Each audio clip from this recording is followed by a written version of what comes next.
the Vice President of the United States, Mike Pence. We'll work with the Congress to end taxpayer funding of abortion and abortion providers. And we will devote those resources to health care services for women across America. You know, I've long believed that a society can be judged by how we care for our most vulnerable, the aged, the infirm, the disabled, and the unborn.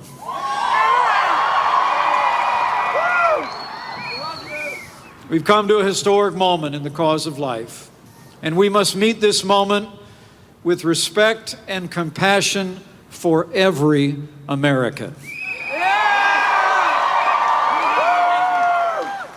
Life is winning in America for many reasons, and God bless the United States of America. Historic March for Life 2017 at our nation's capital in Washington, D.C.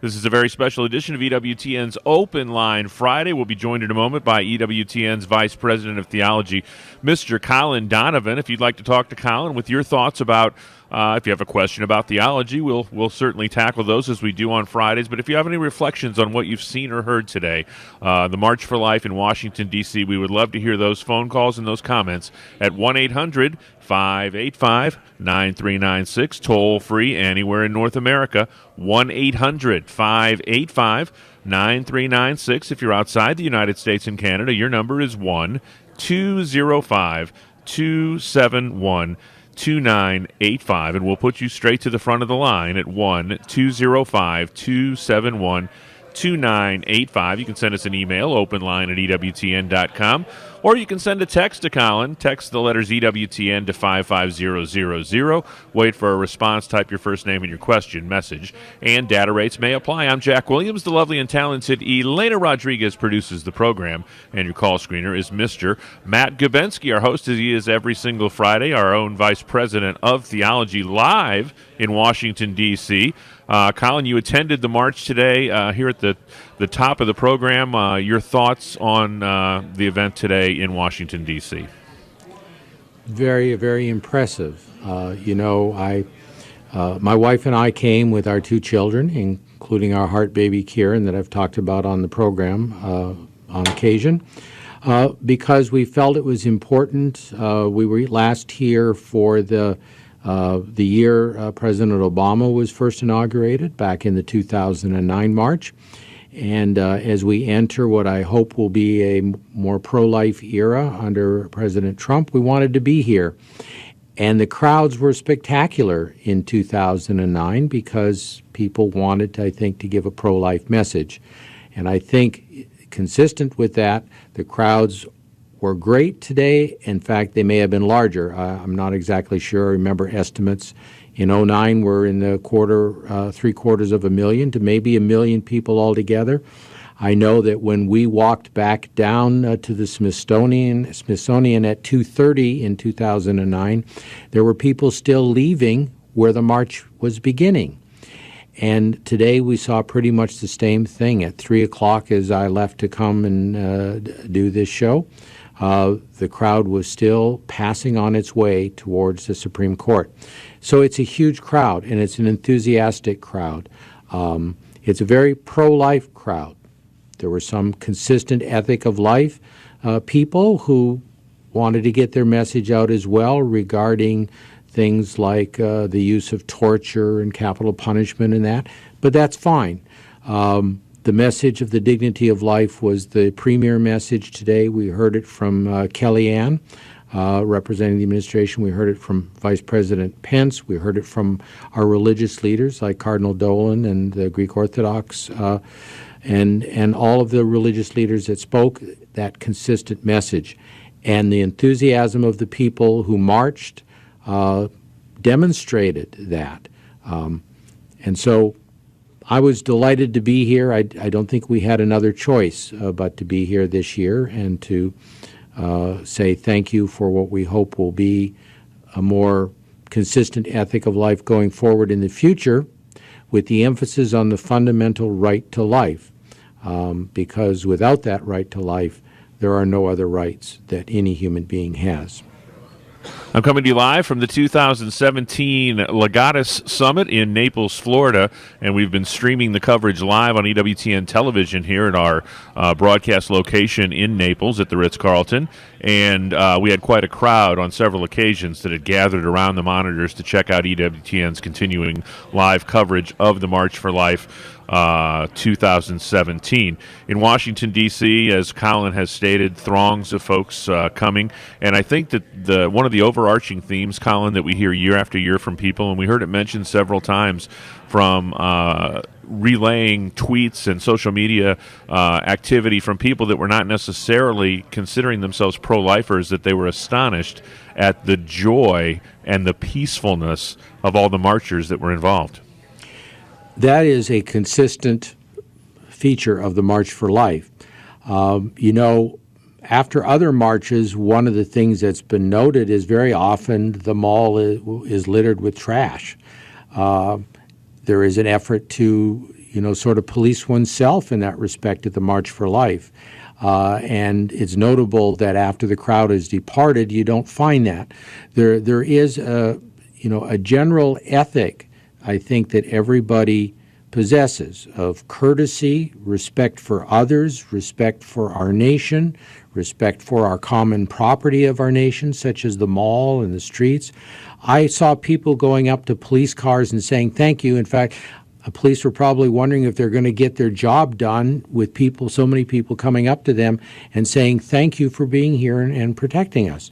I didn't see many counter-protesters, however, and thankfully, as far as I can tell, it was a very happy, safe, and peaceful march, and everything that you observed there down in Florida on the monitors. 1-800-585-9396 is our toll-free number. We'd love to hear your comments on the activities today in Washington, D.C. Let's head to the phones. Colin, Catherine is in the great state of Ohio, listening to EWTN on Living Bread Radio. Catherine, you're on with Colin Donovan.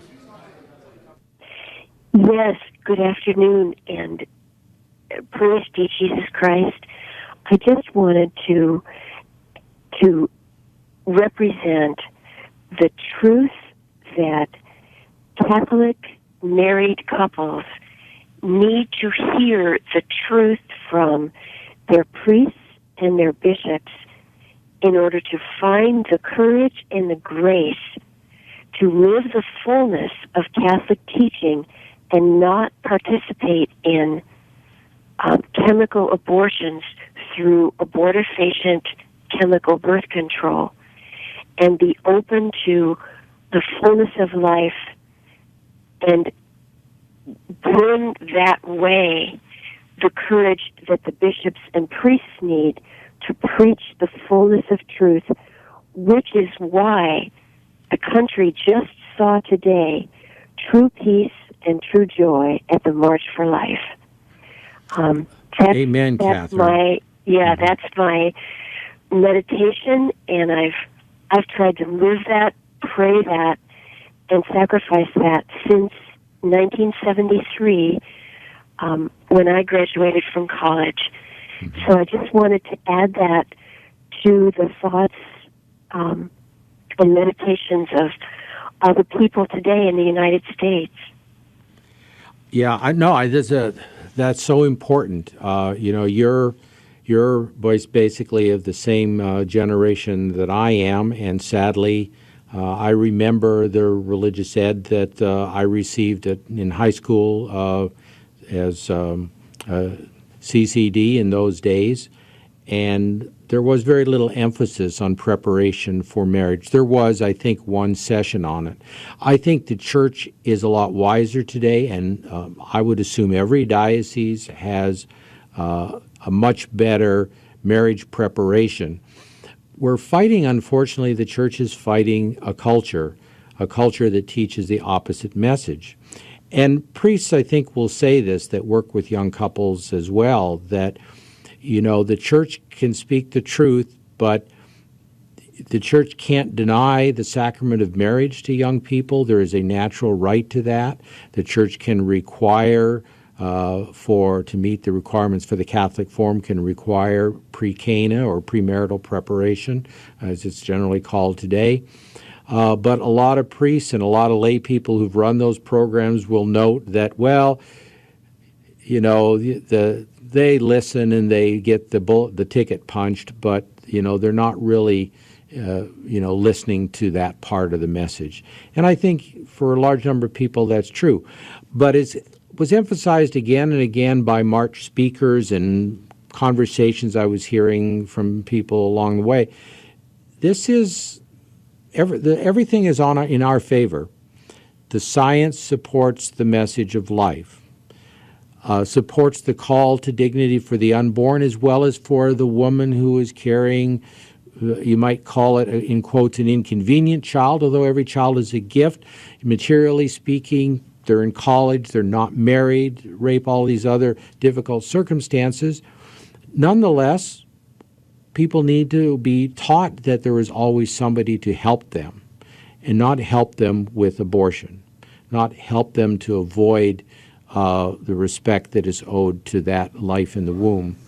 So we're fighting a culture. I think the church, anybody can do more. Can EWTN do more? Yes, EWTN can do more. We're doing a pro-life radio show or a pro-life TV show weekly. That'll be part of our more. But there's always more that can be done for the parish, for the diocese, for the family, for the young couples that can be, you might say, peer catechesis of other young couples. There's always more to be done. But I think the course of history is in our favor, and we just have to be pressing forward and promoting that message that you talked about, getting couples to live and to live a Catholic marital life and to promote life and to protect life. Next up is B. She's in the great state of Delaware listening to EWTN on the EWTN app. B, you're on with Colin Donovan. Hi, Colin. I just want to say that I'm just so proud to be Catholic, and I wasn't able to go with my family over to D.C. to be a part of the March for Life because of work. Mm-hmm. But my children have been going to the March for Life since the youngest one started going since she was 2 years old, and the oldest since she was 6 or 7, and now she's 18. And what a great way to witness to the whole world how the preciousness of life. And it's so wonderful to see the younger generation going out and to hear the vice president going up and talking about the sanctity of life.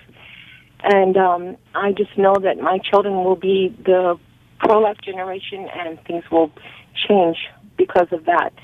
And so I just want to tell you thank you so much for all that you're doing, and thank you so much for covering all that's going on in Washington, D.C. What a great way for us to be witnesses. And thank you, B, for your own witness, because the witness of every Catholic and every non-Catholic Christian, and there are secular people, there are atheists and agnostics who are pro-life. The witness of anybody, of Jews and Muslims and others, all of that is important to be truly, truly pro-life. I feel the same way. We, as I was noting earlier, my wife and I felt we had to be here for this. We were here in 2009 before our oldest was born. She's 7 now. We would have come again, except that our next child had heart issues, and so this was the first opportunity. He turned 4 years old today. So this is a great place for him to have his 4th birthday and to witness to the fact that his parents and many other parents we know through Children's of Alabama and other heart babies that we follow across the country on blogs and mommy sites and so on, where parents are choosing life, even though doctors, medicine gives them a sentence, really. Your child can't live, or it can live only a short time, or we have to have these horrible surgeries, and many of them to sustain his life or her life, and yet those children are alive and doing well. We can never give up. We can never give up on life, and we can never give up on God, because He will make something good out of those situations, even if a child should die ultimately of its sicknesses. It's better to be a parent of a child that you loved and cherished than of a child that you didn't want and that you chose not to bring into the world. And so Yes. this You're is very our true. reason, and I And- bet there are many, many others in the march today had similar reasons. They're encouraged to have abortions. They didn't. Their child was sick. It was implied they could take that option. They didn't.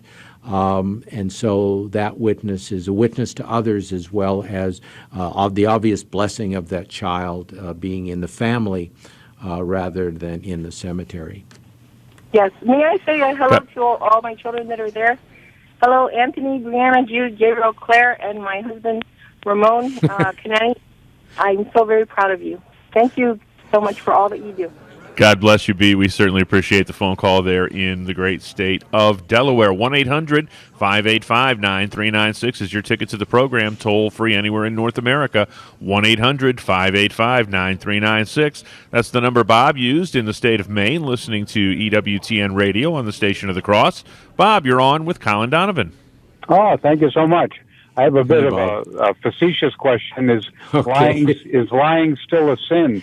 Because by omission and slanting and outright lying, the March for Life was not covered very much by media in the past. So maybe we could get the FCC to take a look at their licenses. They're false Well, you advertising. know, I facetiously said to my wife as we passed the Newseum, which has the First Amendment chiseled on the side of it. It's the Museum of News, and the news, the Fourth Estate, as it's been called, you know, some see it as a position to make up the story, to make up the news, to advance an ideological agenda, but their rights are protected too, I guess. You know, I think it's sad. There was an egregious incident recently where one of the networks interviewed the president who responded regarding the March for Life instead of the Women's March that occurred last weekend. And apparently all those references are, first of all, that part was not aired, and then it was scrubbed from the full thing on their website. So, yeah, there is clearly, when you live in a bubble universe in which human life doesn't begin at conception, then reality, you and I don't have to stare them down. Reality is staring them down. What can they do but look away and not face reality? And we see this with many of the media. Thankfully, C-SPAN was there today. They were carrying all of it. I saw a lot of local stations here in D.C. They seem to be doing good coverage. But the national broadcast media, not so much. Well, let's pray for them. They need conversions, apparently, to both reality and also to faith. So let's pray for both. The press, but I would think that they should be held to some sort of accountability for false advertising. All right, thanks a lot. Well, you know, everybody who has a remote control in their hands or buys a newspaper can enforce some degree of accountability. It really is numbers, isn't it? So, you know, there is a possible accountability. There is always accountability, of course, because we believe that there is the only true accountant is the one who will judge us on the day of our death. He knows everything, and nothing will be hid from him. Carolyn is in Sturgis, South Dakota. She's listening to EWTN on the Real Presence Radio Network. Carolyn, you are on with Colin Donovan. Hi, Carolyn. Are you there? Yeah, I'm here. Hi, how are you? Hi. Good. You're on with Colin. Good. I just wanted to say regarding the March for Life, I've been listening here on the radio all day while I've been running errands.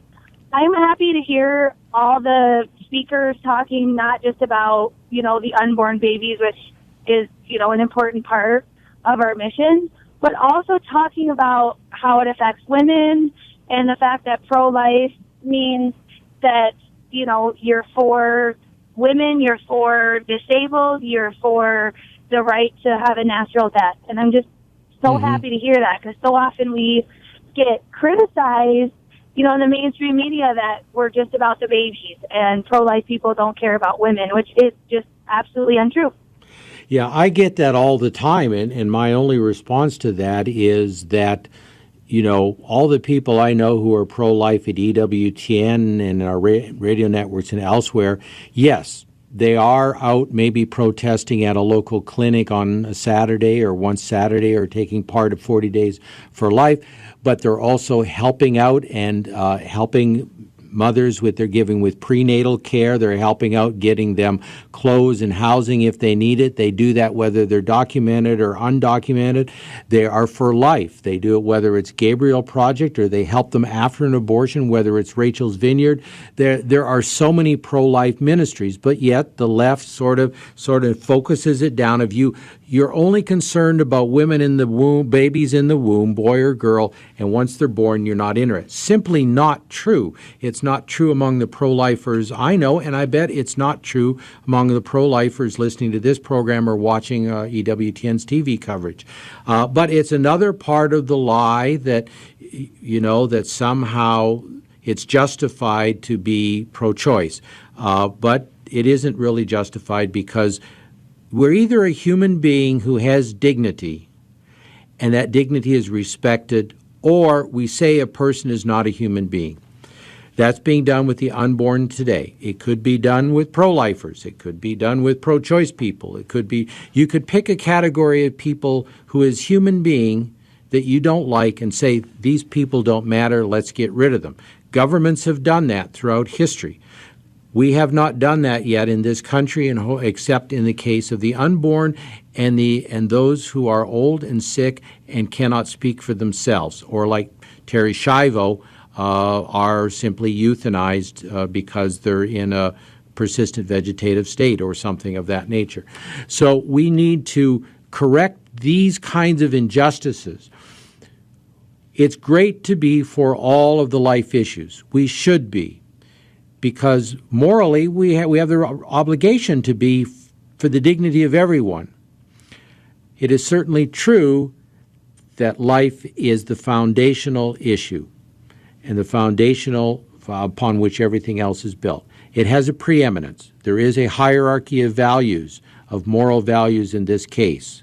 But that hierarchy contains not only the foundational right to life, but the right to other things. So the church teaches other things regarding how we should respect, our government does as well, prisoners of war and other people. So there are different things that could be said on each of those cases. But none of them matter if we have no fundamental respect for the life to right, and that's why it's so important. And it is the most significant of those hierarchy of rights that we can address, and so we are preeminently. Colin, thanks so much for jumping on with us from Washington, D.C. Our prayers go out to you and your family, and safe travels back to Birmingham. Well, thank you, Jack, and I'll see you back in the studio next week, if not before.